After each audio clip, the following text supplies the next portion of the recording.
우리가 지금 로마서 12장부터 지금까지 이어져 왔고요. 이제 로마서 마지막 부분의 16장의 부분을 지금 나누고 있습니다. 이 로마서의 16장을 읽고 묵상하면서 한 영화가 떠올랐습니다. 제가 말씀 중심의 강해 설교를 하는데 오늘은 한 영화를 소개하면서 이 영화가 오늘 본문 말씀 로마서를 이해하는 데 도움이 된다고 그렇게 여겨집니다. J.R. 톨킨의 반지의 제왕, 이 소설은 영화로도 만들어졌는데요. 사우론이라는 한 강력한 악령이 이 모든 세상과 인간과 생명을 진멸시키고 지배하려고 하는 그런 계획을 가지고 전쟁을 일으키는 그런 내용입니다. 아주 먼 옛날에 약 3000년 전에 사우론이 모든 권력을 가지고 인간들의 모든 힘을 한데 모아서 한 반지, 절대 반지라고 불리는 그 반지를 만듭니다. 금으로 된 심플한 단순한 그런 반지인데요. 이 절대 반지를 끼면 누구도 이길 수 없는 최강 무적이 됩니다. 신과 같은 존재가 됩니다. 그런데 전쟁 중에 정말 우연히 한 인간이 이 반지를 빼앗게 되고 사우론을 이기고 승리하게 됩니다. 훗날 수천 년이 지난 후에 이 사우론이 죽은 줄 알았던 이 사우론이 다시 악령으로 부활해서 악의 세력을 키우고 다시 또 전쟁을 일으키고 인간들을 지배하려고 한다는 그런 내용이죠. 그리고 이 잃어버린 절대 반지를 찾아 나섭니다. 이 절대 반지를 찾고 갖게 되면 그 누구도 이길 수 없는 무적이 되고 강력한 악이 세상을 지배할 수 있는 그런 세계가 된 것이죠. 반면에 이 사우론을 대적하고 그의 군대를 막기 위해서 이 9명이라는 원정대가 꾸려지고요. 이제 사우론의 반지를 우연히 그 절대 반지를 우연히 갖게 된 이 팀이 이 반지를 파괴하기 위해서, 이 반지는 누구나 감당할 수 있는 것이 아닙니다. 그래서 이 반지를 파괴해야만 이 전쟁에서 이길 수 있는 승산이 있다는 것을 알고 9명이라는 원정대가 이제 여행을 떠나고 모험을 시작하는 그런 내용입니다. 이 9명 중에는 싸움을 잘하는 사람, 뭐 왕자들, 왕의 후손들이고 전사도 있고 또 능력자, 엘프, 요정도 있습니다. 그리고 난쟁이지만 용감하고 힘있는 난쟁이도 있고 또 더 작고 가냘픈 호빗 족속도 함께 9명 팀에 4명이나 이렇게 등장하게 됩니다. 그 9명의 팀 중에는 유명한 마법사 간달프도 함께 포함되어 있는데요. 특이한 것은 놀랍게도 이 영화, 톨킨의 이 영화 반지의 제왕에서는 이 절대 반지, 악의 힘을 가진 절대 반지를 파괴하기 위해서 운반하는 일을 작고 연약한 호빗 쪽의 한 남자 프로도가 이 막중한 사명을 감당하게 된다는 내용입니다. 이 호빗 쪽이라고 불리는 조그만 주인공은 일반 성인보다 절반의 키에 해당하고 어린아이, 10살 정도 되는 어린아이와 같은 외모를 가지고 있습니다. 그래서 작고 연약한, 키도 작고 연약한 모습인데 이 호빗 쪽 난장이 프로도가 이 절대 반지를 운반하는 이 사명을 맡게 되고 이 작고 연약한 호빗 족속들은 전쟁을 모르고 또 모험도 잘 모르고 안정을 추구하면서 일상적인 삶을 살아가고 만족하며 살아가는 그런 평범한 그런 일상 그런 시민들과 그런 백성들을 상징합니다. 주인공 프로도는 그 중에서도 가장 또 작고 가냘프고 연약하고 순수한 모습으로 나타나는데요. 그가 이 가장 강력한 힘을 가진 이 절대 반지를 운반하는 운명적인 임무를 맡게 되죠. 참 이 영화의 특징은 왜 하필 힘있고 강한 전사들과 왕의 후손들이 있음에도 불구하고 이 보잘것없고 작고 연약한 프로도 같은 호빗 족속의 한 사람이 이 막중한 임무를 맡게 되었을까? 여기에 참 의문을 갖게 만듭니다. 이 절대 반지는 인간의 권력에 대한 탐욕을 부추기고, 그래서 사람들의 영혼을 부패하게 만들고 악의 유혹에 빠지게 만들어서 그 영혼을 파괴하게 만듭니다. 그래서 이 절대 반지를 가지고 있는 사람들은 그 악의 유혹을 이기지 못하고 탐욕에 무너지고 악한 본성에 자신이 패배하고 궁극적으로는 사우론의 그런 지배에 영혼을 빼앗기게 됩니다. 그런데 이 작고 연약한 프로도는 그 수많은 사람들 중에 유일하게 이 절대 반지를 운반할 수 있는 힘을, 악과 맞서 싸울 수 있는 힘을 가지고 있는 그런 인물로 묘사되고 있습니다. 강력한 힘과 유명한 능력을 가진 그런 간달프 마법사가 등장하는데, 그도 감당할 수 없는 그런 힘을 가진 절대 반지를 감당할 수 없는데, 이 작고 연약한 호빗 쪽 프로도가 이 절대 반지를 가지고 그 악한 힘과 맞서 싸우고 있는 모습을 보면서 많은 사람들이 용기를 갖게 됩니다. 왜 하필 저 작고 연약한 힘없는 호빗 족속의 난장이가 왜 이 절대적인 막중한 인물을 가지고 절대 반지를 운반해야 합니까? 라고 사람들이 물어볼 때 이 간달프 마법사는 그가 있기 때문에 우리는 용기를 얻는다, 그렇게 말하기도 합니다. 저 작고 보잘것없고 평범한 그런 프로도 같은 인물이 그 악과 맞서 싸우는 용기를 그들은 보고 배우고 도전받는 것이죠. 이 작가 톨킨은 반지의 제왕을 통해서 인간의 연약함이 무엇인가, 인간이 얼마나 연약한 존재인가, 그리고 이기적인 본성이 항상 도사리고 있고 탐욕과 어리석음의 유혹에 쉽게 넘어가는 존재라는 것을 그 영화를 통해서, 소설을 통해서 우리에게 보여줍니다. 반면 이 호빗과 같이, 프로도와 같이 작고 보잘것없는 일상생활에서 평범하게 살아가는 이런 한 사람 또 한 사람이 자신에게 주어진 사명과 책임과 의무를 다하기 위해서 최선을 다하는 모습, 악과 맞서 싸우려는 용기를 가지고 한 걸음 한 걸음 전진하는 그 모습이야말로 그리스도인의 모습이 아닌가 우리에게 돌아보게 만듭니다. 평범한 삶을 살고 일상에서 그렇게 소소한 만족을 기뻐하고 즐거워하는 삶을 살아가는 이 프로도, 호빗 족속은 어쩌면 일상을 살아가고 평범하게 살아가는 우리 모두를 상징하는 것이 아닌가 생각됩니다. 그래서 진정한 영웅은 특별한 사람들이 아니라 저와 여러분들이 되어야 된다는 그런 메시지를 담고 있습니다. 인생은 원치 않는 악과 싸워야 될 때가 있습니다.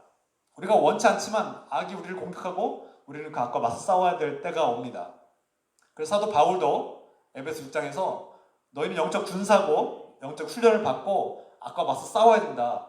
말씀의 검과 말씀의 방패, 믿음의 방패를 들고 악과 맞서 싸워서 이겨야 된다라고 우리에게 말씀하고 선포합니다.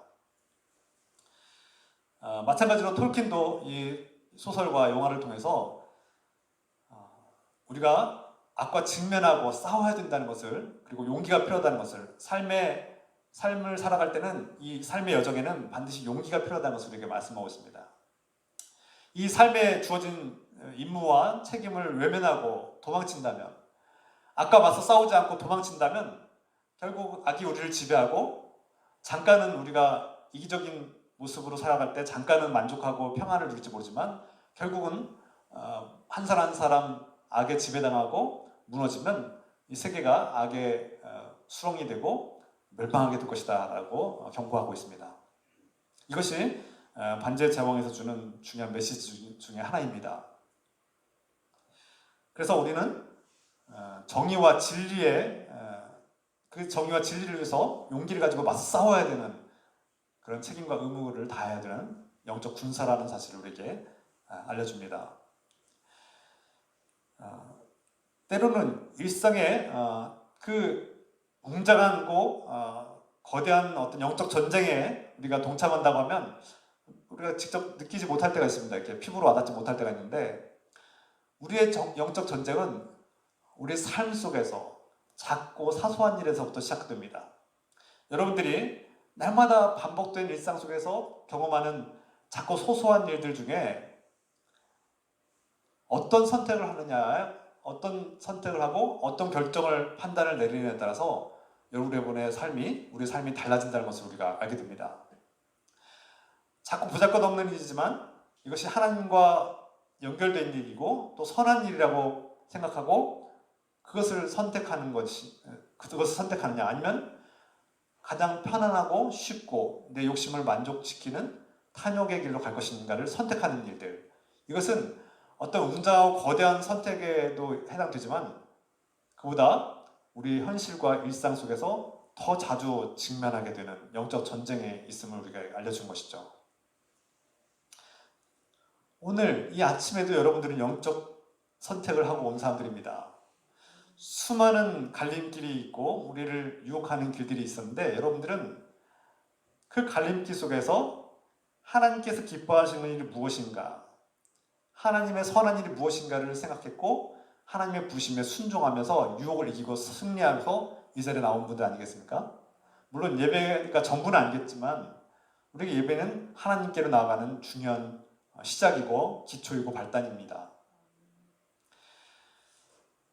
그래서 어쩌면 이 프로도가 평범하고 보잘것없고 일상을 살아가는 이 프로도 같은 인물이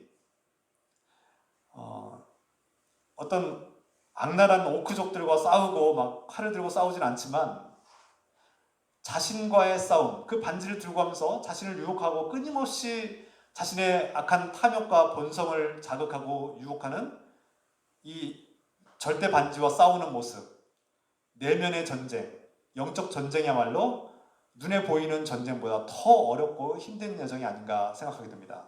그래서 전도서에도 한 용사가 성을 정복하는 것보다 자기 자신을 정복하는 것이 더 크고 어려운 일이다 이렇게 말씀하고 있죠. 여러분, 누군가 거대한 적과 싸우는 일도 힘겨운 일이지만 더 크고 중요한 싸움은 바로 여러분 안에서 일어난다는 것입니다.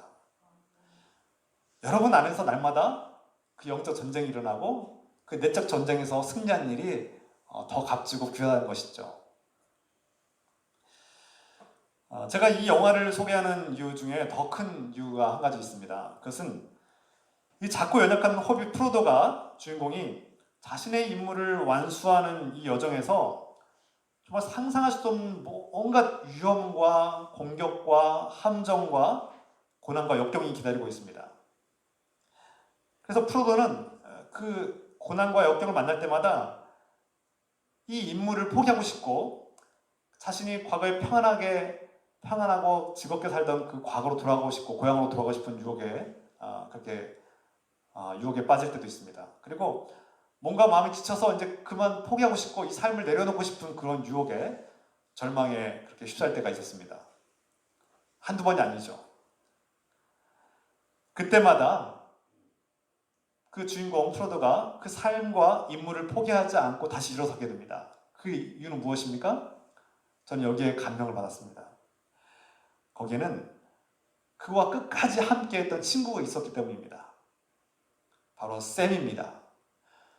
샘은 그렇게 특별한 사람이 아닙니다. 힘이 세거나 키가 크거나 싸움을 잘하거나 또 지혜가 특출나거나 그러지도 않습니다. 그냥 평범하고 보잘것없는 프로도의 하인에 불과했던 그냥 친구에 불과합니다. 작고 연약한 호빗족 속이죠. 그런 샘이 그 무겁고 막중한 그 사명을 감당하기 위해서 모르도르라는 그 화산섬에 가서 그 절대 반지를 집어 던져야 되는 그 사명을 끝까지 함께 합니다. 함께 걸어가고 프로도가 지쳐서 쓰러질 때는 이렇게 세워주고 부축해주고 끌어당겨주고 격려하고 위로하고 힘을 주고 또 그가 쓰러져서 더 이상 갈 수 없을 때는 들쳐업고 그를 들쳐매고 산을 올라갑니다.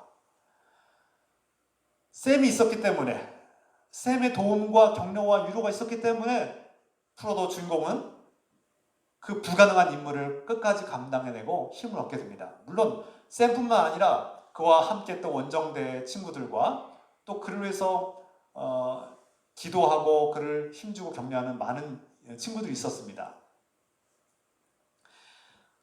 일상에서는 도무지 친구가 될 수 없었던 왕족들과 또 엘프족들, 난쟁이족들 만날 수 없는 그런 수많은 사람들이 이 사명으로 한마음 한뜻이 되어서 서로의 다름을 초월하여서 연대하고 한마음 한뜻으로 공동체가 되고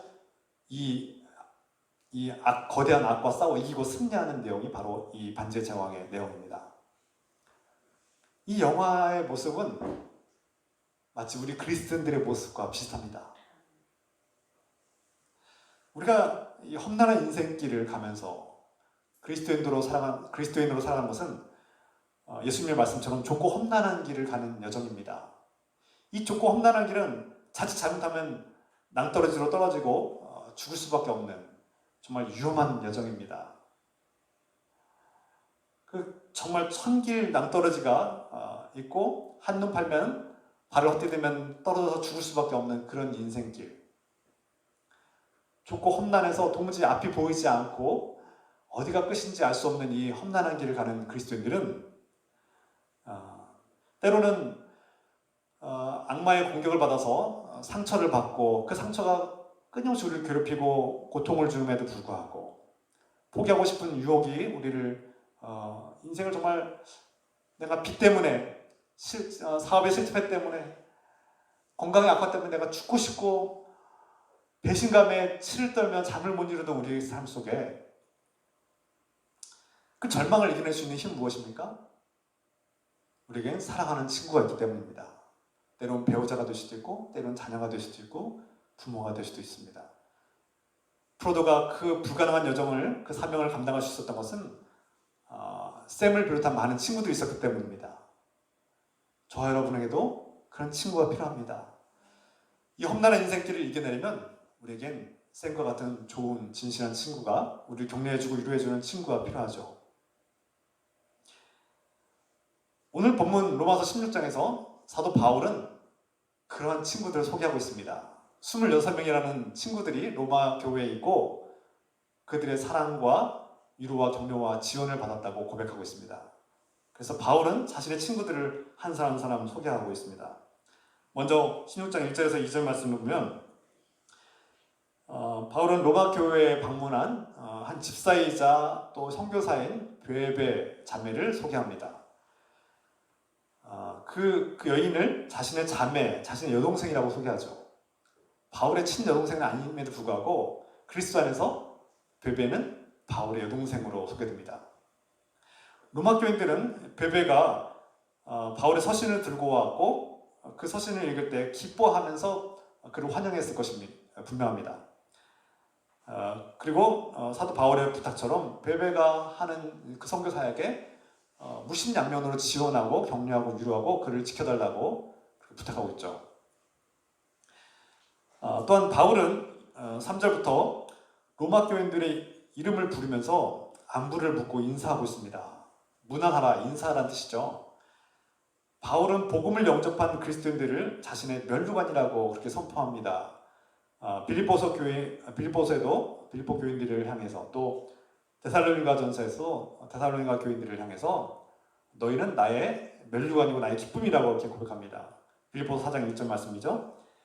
나의 사랑하고 사모하는 형제들, 나의 기쁨이요 면류관인 사랑하는 자들아, 이와 같이 주 안에 서라.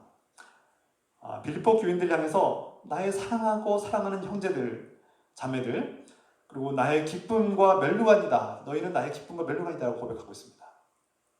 그러니까 바울이 교인들을 어떻게 바라보고 있는지를 그렇게 알려주고 있죠. 데살로니가전서 2장 19절에도 마찬가지로 우리의 소망이나 기쁨이나 자랑의 면류관이 무엇이냐? 그가 강림하실 때 우리 주 예수 앞에 너희가 아니냐?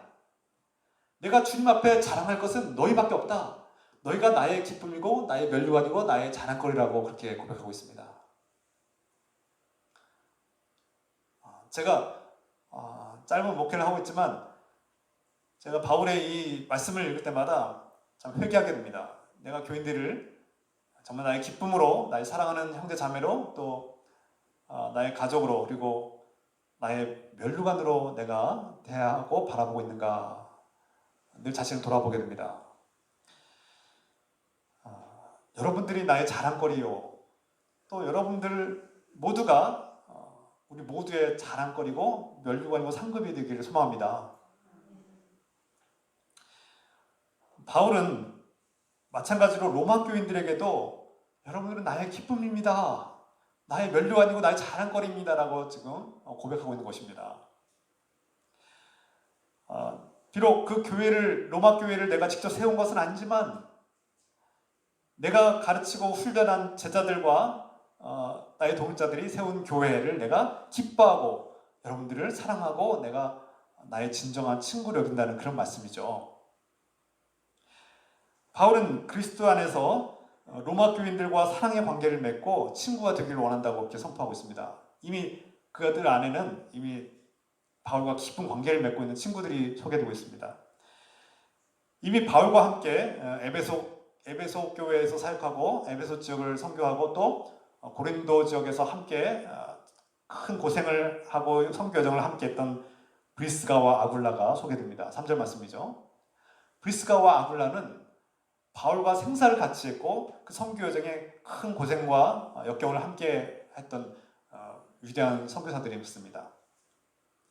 또 바울이 소아시아, 터키의 서남부 쪽에 있는 소아시아 지역을 전도하면서 정말 그 각박했던 그 황무지 같았던 영적 황무지에서 처음으로 복음을 믿음으로 받아들이고 영접했던 에베데누를 소개하면서 그가 로마 교회에 지금 있고 그 에베데누를 기뻐하면서 내가 당신을 잊을 수가 없다. 내가 처음으로 복음을 전했을 때, 복음을 전하고 처음으로 그 복음을 영접해서 열매 맺은 그 에베데누를 내가 기억하고 기뻐하고 그를 사랑한다고 고백합니다. 그 5절 말씀이죠. 또 7절 말씀에는 로마의 이방인 그리스도인들 속에서 친척이라고 표현한 것은 동포를 말합니다. 유대인들을 말하는 것이죠. 바울은 유대인들, 이스라엘 백성들을 자신의 골류, 친척이라고 표현했습니다. 그래서 유대인 안드로니고와 또 유니아 부부가 로마 교회에 있는 것을 알고 그들을 내가 아끼고 기뻐하노라 이렇게 고백하고 그들이 나와 함께 감옥에 갇히고 나와 함께 고생을 많이 했다 이렇게 알려줍니다. 그 두 부부는 정말 바울과 함께 감옥에 함께 갇혀서 감옥에서 그 절망적인 상황 속에서도 하나님을 찬양하고 기도했던 그런 동역자들입니다. 또 계속해서 사도 바울은 16절까지 이름들을 거론하고 있는데요. 로마 교회 안에 이 이름들을 보면은 그냥 어떤 사람들은 그냥 안부를 묻고 인사하라는 그 이름들을 거론하는 것이 오늘날 우리에게 무슨 큰 의미가 있느냐라고 생각할지 모르겠습니다만 매우 큰 의미가 있습니다. 바울이 거론한 이름들을 보면 로마 교회가 어떠한 모습이었는지 우리는 추정해 볼 수 있습니다. 로마 교회의 그 이름들 안에는 다양한 인종들이 나타나고 신분이 나타나고 지역들이 드러나고 문화가 드러납니다. 아리스토브로 같은 사람들은 또 나기수 가문은 명문가, 왕족으로 귀족들로 그렇게 여겨집니다. 그리고 반면에 우르바노나 빌롤로고, 율리아 같은 사람들은 그 당시 로마 1세기 사람들의 이런 이름들을 쓰는 사람들은 대부분 노예들이었습니다. 노예였다가 이렇게 해방이 되어서 자유를 얻었거나 또는 노예였는데 도망쳐 나왔거나 아니면 여전히 노예인 사람들의 이름을 우리가 발견할 수 있습니다. 또 그곳에는 자유인들, 로마 시민권을 가진 시민권자 자유인들이 나타나고 또 유대인들도 함께 있습니다. 사도 바울이 나의 친척들이라고 표현했던 유대인들이 등장합니다. 그래서 로마 교회 안에는 유대 출신의 유대인들, 그리스도인들이 있었고 유대인 그리스도인들, 또 로마인들, 또 왕족들, 귀족들, 또 천한 노예들이 함께 교회를 이루고 있었다. 함께 예배드리고 함께 공동체를 누리고 있었다는 것을 우리가 알 수 있습니다. 이것은 1세기 로마 시대에서 상상할 수도 없는 불가능한 현실을 로마 교회가 이루었다는 것을 우리는 볼 수 있습니다.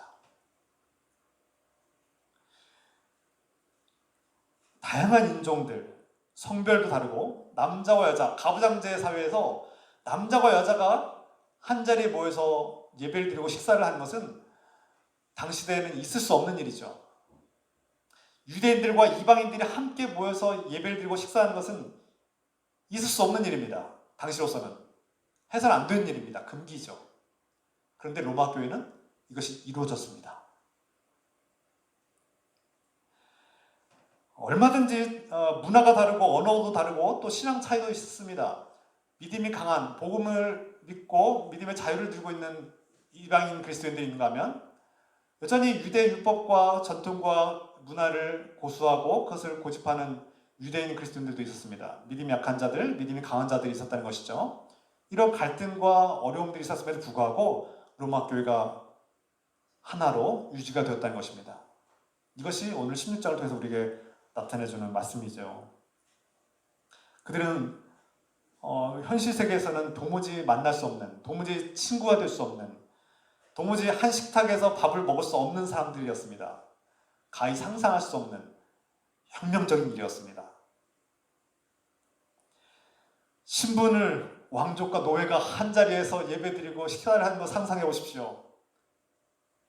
상상할 수 없는 불가능한 일이 로마 교회 안에서 이루어지고 있는 것입니다. 이것이 어떻게 가능했습니까?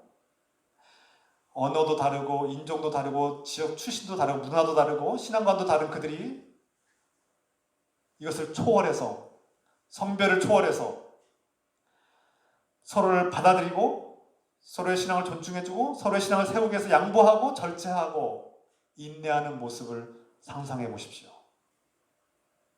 이것이 어떻게 가능합니까? 사도 바울은 선포합니다. 예수 그리스도 안에서 가능하다는 것입니다. 왕족과 노예가 한자리에서 예배를 드리고 말씀을 듣고 식사를 나눈다는 것은 예수 그리스도 안에서 가능하다는 것입니다. 세상에서는 불가능하다고 말할지 모르지만 그리스도 안에서는 가능한 일입니다. 그리스도 안에 있으면 누구나 친구가 될 수 있습니다. 그리스도 안에 있으면 보수주자도 또 진보주자도 친구가 될 수 있습니다. 그리스도 안에 있으면 왕과 노예가 친구가 될 수 있습니다. 그리스도 안에 있으면 남자와 여자도 친구가 될 수 있습니다. 그리스도 안에 있으면 어른과 아이도 친구가 될 수 있습니다. 나이를 초월합니다.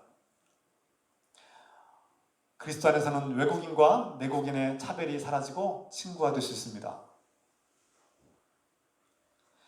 그리스도 안에서는 서로의 다름과 차이를 초월해서 연대하고 하나가 되고 공동체를 이룰 수 있습니다. 이것이 그리스도의 사랑의 비밀입니다. 이것이 교회의 본질이고 교회의 목적이고 교회의 능력입니다. 오늘 한국교회가 정말 이러한 교회의 본질을 나타내고 보여주고 있습니까? 우리가 겸허하게 돌아봐야 합니다. 우리는 그리스도 안에서 서로의 다름과 차이를 존중하고 극복하고 있는가? 예수 그리스도 안에서 하나가 되고 친구가 되고 있는가? 우리가 겸손하게 돌아옵시다. 교회는 서로의 다름과 이지성을 극복하고 하나가 되는 곳입니다. 그것이 교회의 본질이고 목적이고 능력이죠. 끝으로 바울이 하나님의 말씀과 사명을 받은 사도로서 이방인을 선교하는 선교자로서 이 막중하고 어려운 사명을 감당하는 이 여정 속에서 그가 수많은 어려움을 겪었다고 고백하죠. 때로는 유대인들의 수많은 방해와 위협을 당했고 공격을 당하고 죽음의 위협에 그렇게 고통을 당할 때가 많았습니다. 바울의 선교 사명을 감당하기 위해서 바울은 고백하죠. 나는 정말 죽음 같은 배고픔, 추위, 또 산적들의 위협, 또 정말 죽을 위기에 처했던 그런 광야의 길, 바다에서 폭풍을 만나서 배가 파손해서 2번이나 죽을 뻔했던 그런 위험과 위기를 경험했고 복음을 전하다가 돌에 맞아서 죽다가 살아난 경험들이 있습니다. 또 채찍과 매를 맞고 억울하게 감옥에 갇힌 일들이 한두 번이 아닙니다. 또 고소당하고 고발당해서 재판을 받고 로마로 압송되는 죄수의 신분을 경험했습니다. 그뿐입니까? 자신이 사랑하고 아끼는 복음을 전했던 교인들로부터, 때로는 고린도 교인들로부터, 때로는 다른 교인들로부터 불신을 당하고 배척을 당하고 외면을 당했던 그런 뼈아픈 경험도 있습니다. 이러한 고통과 괴로움 속에서 사도 바울이 자신의 사명을 포기하지 않고 끝까지 하나님이 주신 사명을 감당하셨던 그 힘과 능력은 어디에서 비롯된 것일까요? 그 중에 한 가지는, 분명한 것은 바로 오늘 로마서 16장의 말씀처럼 그에겐 하나님께서 함께 하도록 붙여주신 동역자들, 친구가 있었기 때문입니다. 사도행전 24장 23절 말씀, 백부장에게 명하여 바울을 지키되 자유를 주고 그의 친구들이 그를 돌보아준 것을 금하지 말라 하니라. 사도 바울이 이제 죄수의 신분이 됐을 때 백부장이 그에게 자유를 주게 하였고, 그가 친구들을 만나고 친구들의 위로와 권면과 또 말씀을 전할 기회를 얻게 됐다는 말씀입니다. 이런 성경 곳곳에서 사도 바울이 그를 격려하고 위로하고 그와 함께한 친구들이 있었음을 우리에게 나타내고 있습니다. 바울에게 교인들은 때로는 함께 일하는 동역자들이고, 때로는 친구들이고, 때로는 사랑하는 사람들이고, 때로는 그를 돌봐주는 부모이고, 때로는 가족이라고 선포하고 고백하고 있습니다. 반지의 제왕에서 이 작고 연약한 호비 프로도가 인류의 생사가 걸린 이 막중한 사명과 임무를 감당하기 위해서 승리할 수 있었던 이유는 앞에서 말씀드린 것처럼 그의 큰 힘과 위로와 격려를 주었던 샘과 같은 친구가 있었기 때문입니다. 프로도가 샘과 같은 친구를 만나서 자신과 다를 바 없는 평범하고 연약한 친구 그 샘을 통해서 큰 힘과 용기를 얻고 그 막중한 사명을 감당하고 죄악의 유혹을 이긴 것처럼 우리에게도 친구가 필요하고 또 그런 친구가 우리에게 있습니다. 우리에게 끝없는 사랑과 믿음과 소망을 주시는 예수 그리스도가 저와 여러분들의 친구가 되어주십니다. 세상의 친구들은 우리를 배신하고 떠나고 우리의 것을 탐할 때가 있지만 예수 그리스도는 우리의 진정한 친구가 되어주십니다. 만왕의 왕이시고 주님이신 예수 그리스도는 겸손하고 낮아지셔서 저와 여러분들의 진정한 친구가 되어주십니다. 요한복음 15장 13절과 14절, 15절까지 읽어드립니다. 사람이 친구를 위하여 자기 목숨을 버리면 이보다 더 큰 사랑이 없나니 너희는 내가 명하는 대로 행하면 곧 나의 친구라. 이제부터는 너희를 종이라 하지 아니하리니 종은 주인이 하는 것을 알지 못함이라. 너희를 친구라 하였노니 내가 내 아버지께 들은 것을 다 너희에게 알게 하였습니다. 하나님의 뜻과 계획을 아는 사람들, 하나님 말씀에 순종하는 사람들은 그리스도의 친구라고, 이제 더 이상 너희는 내 종이 아니라 친구라고 선포합니다. 여러분, 이것보다 더 큰 선물이 어디 있을까요?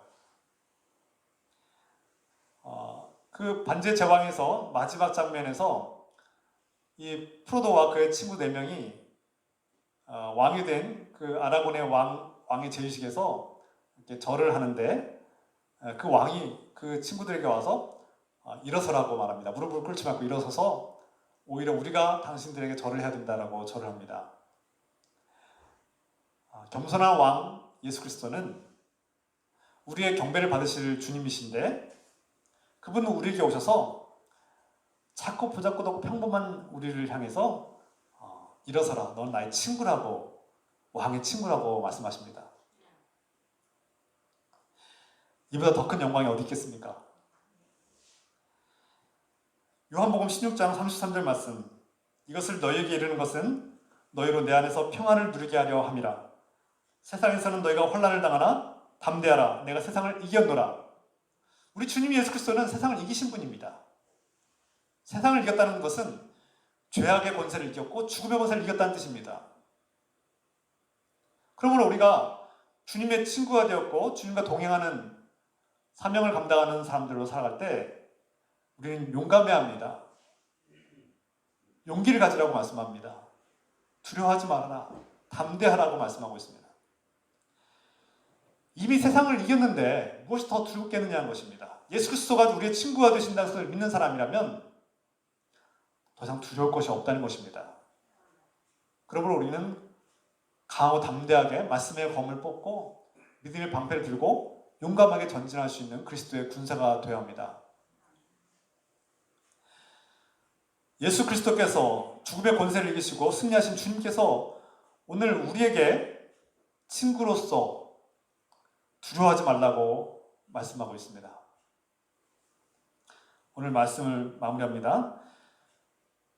오늘 본문의 말씀에서 바울은 자신과 동역하고 고생하고 복음을 함께 나눈 그리스도 안에서 친구들, 동역자들, 사랑하는 사람들을 소개하고 있습니다.